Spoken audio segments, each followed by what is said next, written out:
ایک head master کے بارے میں ایک واقعہ مشہور ہے۔ جب وہ کسی اسکول میں استاد تعینات تھے تو انہوں نے اپنی کلاس کا ٹیسٹ لیا۔ ٹیسٹ کے ہاتھ میں پر انہوں نے سب کی کاپیاں چیک کی اور ہر بچے کو اپنی اپنی کاپی اپنے ہاتھ میں پکڑ کر ایک قطار میں کھڑا ہو جانے کو کہا۔ انہوں نے اعلان کیا کہ جس کی جتنی غلطیاں ہوں گی اس کے ہاتھ پر اتنی ہی چھڑیاں ماری جائیں گی، اگرچہ وہ نرم دل ہونے کے باعث بہت ہی آہستگی سے بچوں کو چھڑی کی سزا دیتی تھی، تاکہ ایذا کی بجائے صرف نصیحت ہو، مگر سزا کا خوف اپنی جگہ تھا۔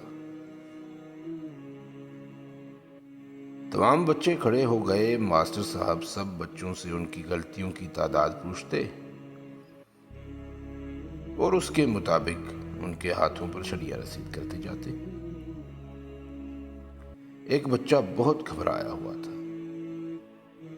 جب وہ اس کے قریب پہنچے اور اس سے غلطیوں کی بابت دریافت کیا تو مارے خوف کے اس کے ہاتھ سے کاپی گر گئی اور گھگھیاتے ہوئے بولا، جی مجھے معاف کر دیں، میرا تو سب کچھ ہی غلط ہے۔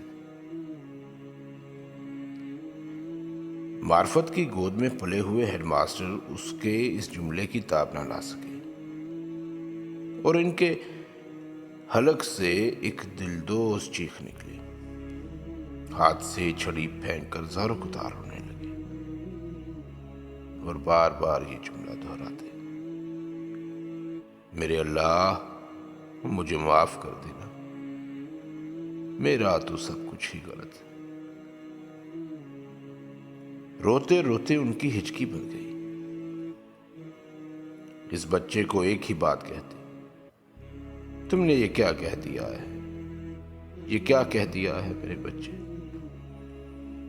میرے اللہ مجھے معاف کر دینا، میرا تو سب کچھ ہی غلط ہے، میرے اللہ مجھے معاف کر دینا، میرا تو سب کچھ ہی غلط ہے، میرے اللہ مجھے معاف کر دینا، میرا تو سب کچھ ہی غلط ہے۔